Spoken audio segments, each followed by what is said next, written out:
ప్రశాంత్ గారు. నమస్తే అండి.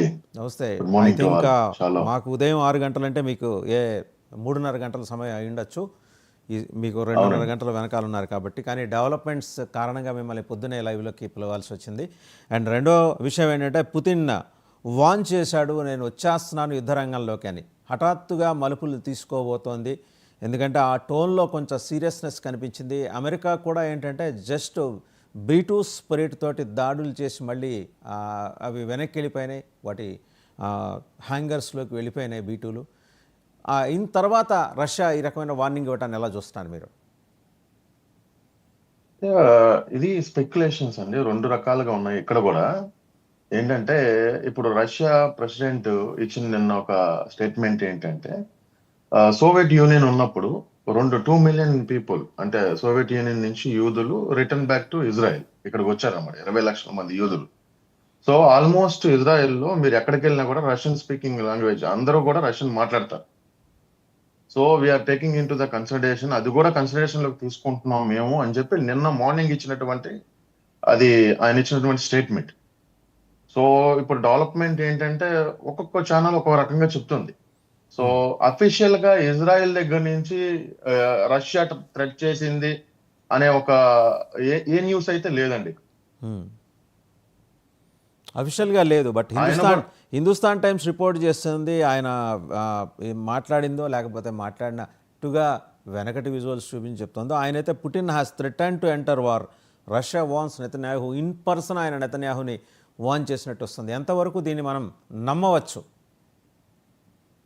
అంటే స్పెక్యులేషన్స్ ఇప్పుడు అంటే ఇక్కడ నేను చూస్తున్నట్టుకి ఇక్కడ మీడియాలో కానీ లేకపోతే ఇక్కడ జరుగుతున్నటువంటి ఏ విషయంలో కూడా రష్యా డైరెక్ట్ గా మేము ఇన్వాల్వ్ అవుతాం అన్నట్టుగా ఏమీ లేదు ఇప్పటి వరకు అయితే.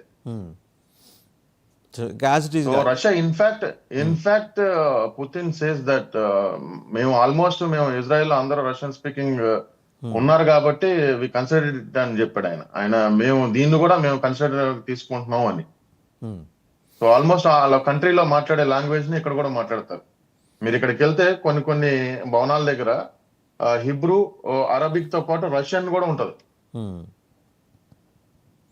అండ్ రెండోదంటే అంటే ఒకవేళ ఆయన ఎంటర్ అయితే గనక యూరో న్యూస్ అయితే ఒక కథను ప్రచురించింది. How can Moscow benefit from the conflict? ఒకవేళ ఎంటర్ కాకపోయినా సరే ఈ కాన్ఫ్లిక్ట్, ఈ సంఘర్షణ పూరిత వాతావరణంలో పూర్తి స్థాయిలో యుద్ధం అని మనం అనలేకపోతున్నాం. కాబట్టి ఎందుకంటే జస్ట్ బాంబర్స్ని వదిలేసి మళ్ళీ వెనక్కి వచ్చేసిన అమెరికా వెనక్కి వెళ్ళిపోయిన తర్వాత రష్యా ఎంటర్ అవుతుంది అని వినిపిస్తున్న కథనాలు, కనిపిస్తున్న కొన్ని దృశ్యాలు ఇవన్నీ చూసిన తర్వాత ఈ కాన్ఫ్లిక్ట్ నుంచి రష్యా ఉన్న బెనిఫిట్ అవుతుంది. ఎందుకంటే already Russia is in to doldrums.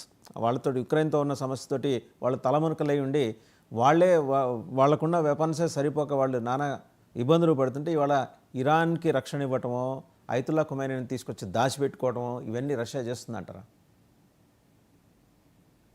Matter weak గా ఉన్నప్పుడు పబ్లిసిటీ పీక్ గా ఉంటదండి. ఇప్పుడు ఇవన్నీ కూడా చాలా అంటే స్పెక్యులేషన్సే కానీ రష్యా ఏం బెనిఫిట్ పొందుతుందంటే ఇప్పుడు అరబ్ కంట్రీస్ నుంచి ఏ దేశమైనా ఏం బెనిఫిట్ పొందుతుందండి? ఇప్పుడు ఆల్రెడీ రష్యా హ్యాస్ అంటే సఫిషియంట్ ఆయిల్ ఇవి ఉన్నాయి. సో ఇంకేదైనా ఇరాన్ నుంచి తీసుకోవాలి అంటే రష్యా ఓన్లీ ఆయిలే. ఇంకా అంతకుమించి ఏముంటది దీంట్లో బెనిఫిట్ అయ్యేది అనేది? ఇంకా వేరే ఏం లేదు. ఈ అంతా కూడా స్పెక్యులేషన్స్ అనమాట. రష్యాకి ఇది వచ్చేస్తుంది వెనకాల, అంటే అమెరికా ఉంది అనగానే వెనకాల ఇటువైపు అంటే శత్రువుకి ఇంకొకటి బ్యాక్ వచ్చేసింది, చైనా వచ్చేసింది. ఇవన్నీ కూడా రెగ్యులర్ గా జరిగేటువంటి